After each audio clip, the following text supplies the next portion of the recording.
Regardez bien le classement après. Pour l'instant du match, j'en dirais uniquement que c'est mieux que de perdre. Depuis l'ampleur qu'il a pris, on ne parle plus du départ de Toni Kroos comme en début de saison. Ceballos fait preuve d'une incroyable prise de responsabilité. Il arrive à bien conserver le ballon, il va bien distribuer, bien combiner. Il se projette par-dessus très bien. Aucune honte de dire qu'actuellement il tient notre milieu de terrain. Le seul buteur du match, et heureusement, malgré une forte volonté en seconde période, ça n'ira pas plus loin. Le problème étant le même pour tout le 14. Il s'agit de Mbappé, Bellingham, Vinicius ou Rodrigo, qui sont restés tous les 4 muets en première période pour montrer un visage différent en seconde. Il ne suffira malheureusement pas, malgré même la transversale de Bellingham. Il y a eu malheureusement un gros manque de réalisme. C'est quelque chose que je pourrais énormément vous reprocher vis-à-vis du fait que le Real Madrid mise littéralement tout sur cette attaque. Ça ne m'empêchera pas de dire que Rodrigo est notre meilleur joueur depuis l'année 2025. Heureusement qu'il était à la prise d'initiative sur le but de Kylian Mbappé, qui nous permet au moins d'égaliser. Ah là là, le coup de foudre vraiment envers ce joueur Raúl Asensio, qui dégage tellement de sérénité, tellement de confiance. Notre seul défenseur central qui permet actuellement à l'équipe de monter et de gagner facilement 40 mètres sur notre gardien. Sans parler de ses retours, de cette mini à la Sergio Ramos, où il a dit au fils de Simeone après un contact très fort sur lui de rapidement se relever qu'il n'y avait rien. Aux côtés de Tchouaméni,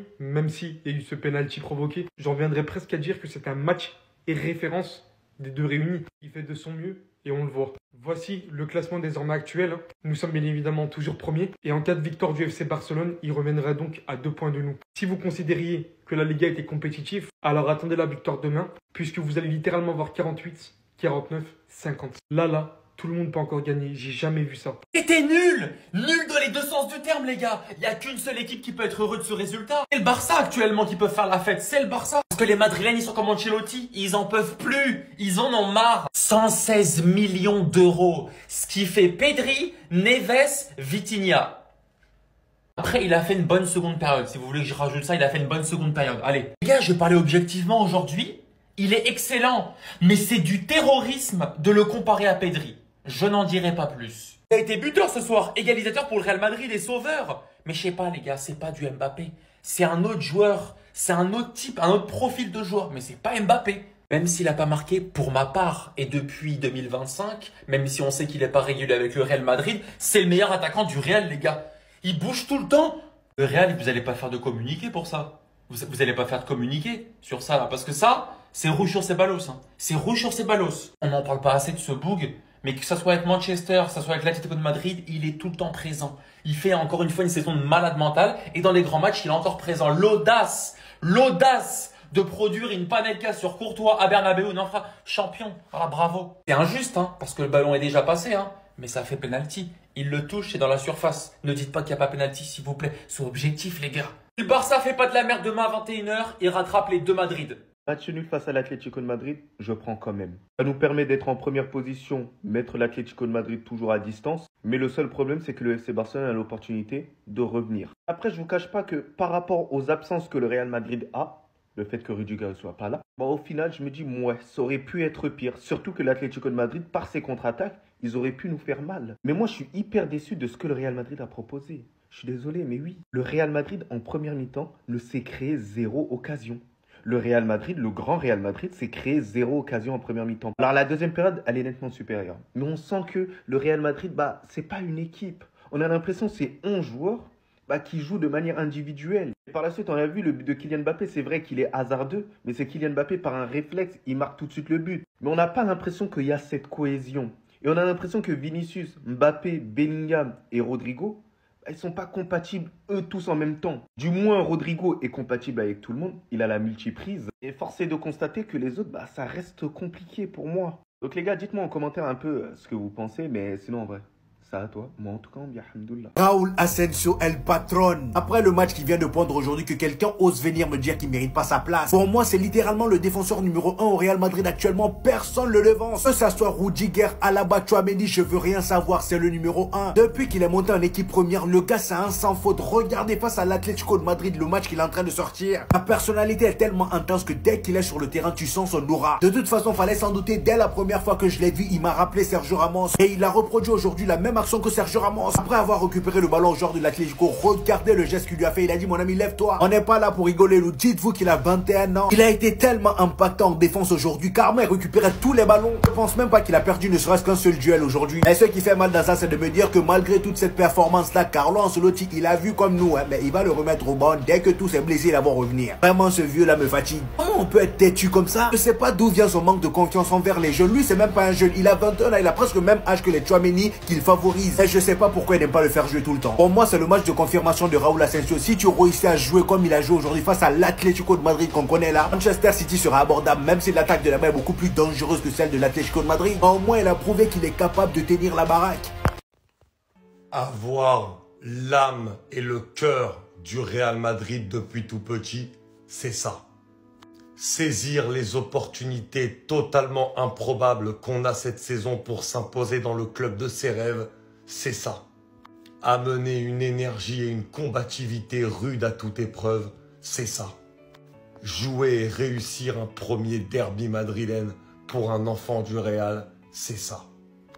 Raúl Merengue Asensio, c'est ça. Les gars, ce soir, si vous avez vu le match de Raúl Asensio, un soldat de la Maison Blanche. Voilà comment on peut l'appeler. Raúl Merengue Asensio, les gars. Appelez-le tous comme ça désormais. Pourquoi je dis Raúl Merengue Asensio? Parce que le mec, il joue, t'as l'impression qu'il a l'écusson du Real Madrid sur le front. Vraiment. Déjà que le Real n'est pas connu pour sortir des petits jeunes de la Castilla, évidemment, de la Castilla, pardon. On parle souvent du Barça et des jeunes de la Masia, mais lui, c'est un pur produit de la Castilla et il est exceptionnel et il le montre sur le terrain ce soir. Le match que ce petit jeune fait contre l'Atlético, alors que tous les défenseurs du Real sont blessés, c'est tout simplement une masterclass. Et il faut applaudir ce garçon. Raúl Merengue Asensio, patron, match de patron.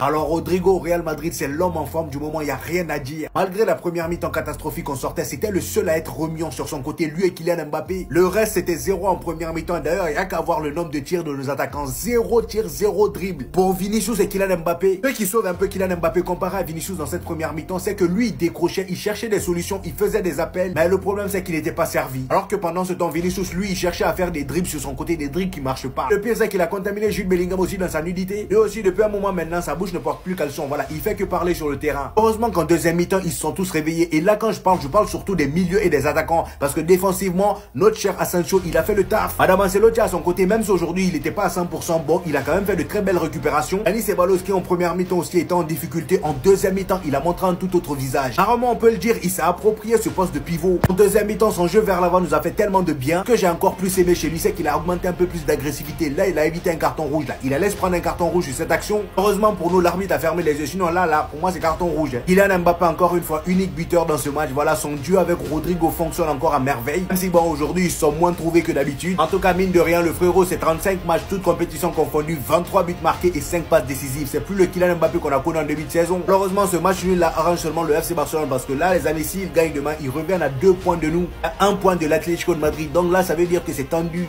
Je rentre du stade. Voilà, je viens de voir le match et je me dois de parler de sa performance. J'ai vu un truc passer sur Twitter, 99% de passes réussies apparemment. C'est ce que j'ai vu, je l'ai ressenti du stade. Le stade criait son nom, il a été acclamé, applaudi. Je peux vous l'assurer par la Bernabéu à sa sortie. Messieurs, dames, Dani Ceballos. Messieurs, dames, Dani Ceballos. S'il vous plaît, le nouveau métronome du Real Madrid, le nouveau gérant du milieu de terrain. Il a tout fait ce soir. Il a été proéminent. Il a été de partout. Il était sensationnel, fantastique. Les adjectifs me manquent pour décrire le match de Ceballos. Le nouveau joueur créatif du Real Madrid porte le numéro 19. C'est un ancien espoir espagnol qui avait de la difficulté à prouver au Real Madrid. Aujourd'hui, l'a prouvé devant le monde entier face à l'Atlético, deuxième de Liga, top 8 en Ligue des Champions. Que c'est un joueur maintenant, on peut le dire, ça fait 2 mois, de classe mondiale. C'est un joueur qui a le niveau pour être titulaire au Real Madrid. C'est le meilleur milieu de terrain actuellement du Real Madrid. Que ça continue comme ça, parce que putain, qu'est-ce qu'il est bon. Et ça, j'espère que c'est une blague. Avec l'arbitrage qu'on a eu, j'espère que c'est une blague quand même. Je pense que le message, il est plus que clair. Il doit plus jamais bouger de la charnière centrale. C'est un monstre sans émotion. Il fait pas dans le détail. On a rarement eu la chance de former des joueurs comme lui, les gars. Et il me rappelle qui vous savez. Dans la combativité, c'est du Sergio Ramos. On a vu l'action où il fait un run de je ne sais combien de mètres pour mettre un joueur de l'Atlético par terre. À la Ramos, il a fait passer un message, les gars. Et forcément, on a des flashbacks.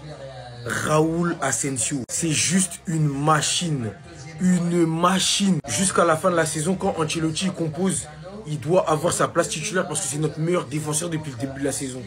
Et j'ai même pas peur de le dire. C'est vrai que Rudiger, il est dans le moins bien. Mais ce mec, il monte en puissance. Il a une confiance en lui. À son âge, pour un mec à qui le coach ne fait pas confiance à 100%, j'ai juste du respect pour lui en fait. C'est un monstre. Et je suis tellement heureux d'avoir un mec comme ça dans notre club, les gars. Sans lui, on serait foutu. Il y aurait plus de défenseurs, mais il tient la baraque avec le peu d'expérience qu'il a. On dirait que ça fait 20 ans qu'il joue là au Real. Vous savez à quel point c'est dur de porter ce maillot? Raúl Asensio, il le fait de la meilleure des manières. Et moi, je voulais le féliciter. Merci, patron, pour la performance parce qu'il est exceptionnel, les gars. C'est un monstre, c'est un mastodonte comme on en a rarement eu, je répète. Et aujourd'hui, je peux vous assurer qu'on s'en sort pas avec le même résultat. Le 1 partout, c'est limite un bon résultat aujourd'hui, au vu de ce qu'on a proposé. Mais merci Raúl Asensio, restez sobre, abonnez-vous les gars, on s'attrape. Il est top 5 des meilleurs défenseurs au monde actuellement. Et il n'est pas 5e. C'est moi qui vous le dis là maintenant. Raúl Asensio, auteur d'un match tout simplement XXL. Et la particularité que j'aime sur lui, c'est qu'il me rassure. Voilà, lorsque je regarde la télé, je suis pas en panique. C'est qu'avec lui, j'ai pas à prendre un Doliprane pour me soulager au niveau du crâne. Vous vous rendez compte, ce type sort de la Casilla. On l'a mis de manière hasardeuse parce que Militao s'est blessé. S'il n'était pas rentré, on n'allait même pas se rendre compte d'un crack comme ça. Un crack qui veut tout simplement marquer l'histoire du football, qui a un énorme rapprochement avec Sergio Ramos, que vous le vouliez ou non. Asensio a toutes les caractéristiques pour devenir l'un des meilleurs défenseurs de l'histoire du football. J'en ai rien à faire. Il faut juste que Carlo Ancelotti accepte ne serait-ce qu'un truc, c'est que c'est le meilleur défenseur central actuellement. Il est même meilleur que les latéraux aussi. Il a une explosivité qui est maintenant rare dans le football actuel. Mais malgré cette explosivité, il a cette intelligence de jeu. Donc ça veut dire que sa capacité de vélocité pour rattraper les joueurs, c'est en cas d'urgence. C'est vraiment lorsque le Real Madrid est en difficulté. Et grâce à lui, le Real Madrid n'a encaissé qu'un but. Et je vous dis, il en fait partie. C'est vrai que Tchouaméni fait une bonne deuxième période. Même si la première période, le penalty, c'est un peu dur de sa part. Voilà, c'est dur pour lui. C'est dur, les gars. Mais la deuxième période, il s'est rattrapé. Pourquoi c'est lui qui sort? Non, je pose la question. Si quelqu'un a la réponse, pourquoi aujourd'hui Rodrigo est le seul joueur du trio d'attaque à sortir? Le Real devait gagner ce match aujourd'hui pour garder sa petite longueur d'avance sur le Barça. Et Carlo Ancelotti n'a pas trouvé un seul autre joueur à sortir que Rodrigo aujourd'hui. Pourquoi? Manque de baloche? Je suis désolé, j'ai vu le match comme vous. Vous le savez, Vinicius mérite 15 fois plus de sortir que Rodrigo aujourd'hui. Kylian mérite 15 fois plus de sortir que Rodrigo aujourd'hui. C'était littéralement le meilleur et le plus constant en attaque aujourd'hui. Et c'est pas la première fois. Et comme je vous l'ai déjà dit, bizarrement, dès que Vinicius est bon, Mbappé disparaît. Dès que Mbappé est bon, Vinicius disparaît. Que ce soit sur des matchs entiers ou sur des phases de match. Rodrigo est le seul qui arrive à se débrouiller sur le côté droit parce que les deux autres n'ont pas envie. Et le seul qui arrive à être bon quand il va à gauche, à être bon quand il va dans la surface, à apporter du danger. Alors oui, le but, c'est Kylian aujourd'hui. On sait tous que c'est Rodrigo le but en vrai. Le boulot qu'il fait sur le but. Tous les jours, Hendrik doit aujourd'hui rentrer à la place de Kylian. Tous les jours, Güler peut peut-être avoir sa chance. Brahim peut avoir sa chance. Bref, peu importe. Mais le dernier qui aurait dû sortir aujourd'hui, c'est Rodrigo. Tu veux gagner ton match, tu peux pas sortir le meilleur joueur en fait. C'est des maths. Mais encore une fois, c'est toujours lui le sacrifié. Pourquoi? Parce qu'il a moins de force de frappe médiatique. Et qu'au Real, c'est pas le football qui compte. C'est les abonnés sur Insta. Mais ça, faut pas le dire trop fort parce que les Madrilènes, ils vont se fâcher. En fait, il est fou. Parce que là, ce que je vais vous montrer, je parle à caractère qui englobe le joueur, pas spécialement du match. Kylian Mbappé est désormais impliqué dans 500 buts en carrière. Plus jeune joueur de l'histoire à atteindre les 500 goal assists à seulement 26 ans. Non, parce qu'on est souvent là à reprocher aux joueurs, en considérant le statut qu'il a dans le football, qu'il est en retard sur énormément de grandes légendes. Alors que là, dites-vous, ni Cristiano, ni Messi, ni qui que ce soit, à cet âge-là, avait atteint le nombre de goal assists qu'il a. Je sais pas si vous vous rendez compte de la dinguerie. On attend toujours forcément de lui, toujours très exigeant parce qu'on connaît ce qu'il est capable de faire. Quand il est à son meilleur niveau, et des fois on se rend pas compte de ce qu'il réalise en scred de son coin. Parce qu'il faut savoir qu'on disait déjà ça, alors qu'il avait gagné une Coupe du Monde bien avant. Celui-ci avait été un acteur incroyable de celle-ci et on arrivait encore à le trouver en retard. Maintenant là, j'imagine pas s'il se met à gagner des Ligues des Champions, des Ligas et bien évidemment ce que tout le monde attend, le Ballon d'Or. Alors s'il les enchaîne, j'en parle même pas. Ce qu'on lui souhaite bien évidemment tous, mis à part les voisins. Mais s'il y arrive, il laisserait tellement une grande trace, une patte d'ours dans le monde du football. Genre vraiment. Parce que là, c'est beaucoup trop fort et c'est pas sous-estimer ce qu'il réalise. S'il y a bien un club qui sort vainqueur de ce derby madrilène, c'est le FC Barcelone, les amis, puisque le Real et l'Atlético se sont tenus en échec, un but partout, les gars. Alors, Contrairement au match aller, c'était beaucoup moins une boucherie. C'était pas un match exceptionnel, mais malgré tout, il y a eu des occasions, il y a eu du rythme. On a eu vraiment une première mi-temps beaucoup plus en faveur de l'Atlético, où j'ai trouvé le Real à un niveau de jeu vraiment extrêmement faible en première période. Une équipe de l'Atlético qui jouait beaucoup mieux, qui avait beaucoup plus la maîtrise, mais malheureusement qui ont raté beaucoup trop d'actions devant, mais surtout sur des mauvais contrôles approximatifs aux 30 mètres, ou des actions qu'ils auraient vraiment beaucoup mieux pu gérer. Et derrière, une deuxième mi-temps qui a vraiment été à l'avantage du Real Madrid, où on a enfin vu cette équipe jouer, on a enfin vu beaucoup plus de transition entre le milieu de terrain et l'attaque. Et derrière, ce Real qui réussit à égaliser avec Mbappé, qui derrière le but d'Mbappé a 10-15 minutes de vrai temps fort, et malheureusement n'arrive pas à concrétiser, notamment avec la tête de Bellingham sur la barre. C'est un match nul, un but partout, il n'y a pas grand-chose de plus à en redire, mais malgré tout, les gars, c'est quand même un résultat qui surtout est très très très très important à prendre pour le Barça, qui peut faire une immense opération demain et relancer totalement la course à la Liga en l'emmenant à 3 sur la pelouse du FC Séville. Bisous à tous. Malheureusement, pas de bon résultat pour nous. Aujourd'hui, c'est le Barça qui est gagnant. Mais Rodrigo, aujourd'hui, c'était le seul offensif. Comme depuis un moment maintenant qui a été au niveau. Rodrigo Madre Mia, les gars. Mais qu'est-ce qu'il sait pas faire, le mec? Il anime tout offensivement. C'est lui notre joueur phare devant, les gars. Les deux autres, ils dorment un peu. Soyons honnêtes. Rodrigo, aujourd'hui offensivement, masterclass encore. Il est sur la continuité de ce qu'il fait depuis un moment et il faut le mettre en avant. Qu'il joue à gauche ou à droite, c'est la même chose. Et d'ailleurs, en faisant référence à ça, je regarde la map. Si je dis pas de bêtises, c'est la map de la première mi-temps. Faut nous expliquer. Ils se battent pour tout jouer à gauche. Maintenant que le jeu se fait à droite. Parce que comme je vous ai dit, c'est Rodrigo qui a une influence énorme dans le jeu, faut s'en rendre compte. Tout le monde veut se déporter à droite. Les gars, c'est quoi votre logique? Laissez-le aller à gauche dans ce cas-là. Mais quand il est à droite, laissez-le à droite, laissez-le jouer à droite. Allez à gauche, écartez le jeu en fait. C'est un truc de ouf, ça je comprends pas. Mais tranquille, je veux pas leur en vouloir plus que ça. C'est un bon résultat. Face à l'Atlético, j'ai envie de vous dire, en vrai, un point, c'est... Face à eux, c'est bien. On va s'en contenter, c'est mieux qu'une défaite. Encore une fois, aujourd'hui, l'arbitrage. On va dire que je me cache derrière l'arbitrage, je vais pas faire le rabat-joie. Un partout avec un but de Kylian Mbappé, comme je disais, un très gros match de cet homme, Rodrigo. On prend, on n'a même pas le choix de toute façon. Mais c'est chiant. L'Atlético nous a dérangé, ils repartent avec un point et ils sont très heureux de ce point. Nous, on va devoir en faire beaucoup plus avec les retours de blessures et gagner cette Liga, les gars, parce qu'elle est à nous et à personne d'autre. Restez sobre, abonnez-vous, les gars, on s'attrape. Je vous jure, il est trop fort au foot. Mais comment je peux plus me le voir? Il est tellement fort. Mais il croit tellement qu'il vit dans un documentaire tout le temps. On dirait qu'il y a toujours une caméra braquée sur lui. Il en fait trop. Mais trop. Et quand t'es footballeur, c'est normal. Si tu vas avoir de l'aura, tu veux du charisme, tu veux des edits, tu veux tout ce que tu veux. Mais lui, c'est trop. Chaque mouvement est calculé, chaque parole. Aujourd'hui, il a normal dit « fuck you » à un arbitre. D'ailleurs, encore une fois, très bizarre de ne pas être sanctionné pour ça. Mais tous ces gestes sont calculés sur le terrain.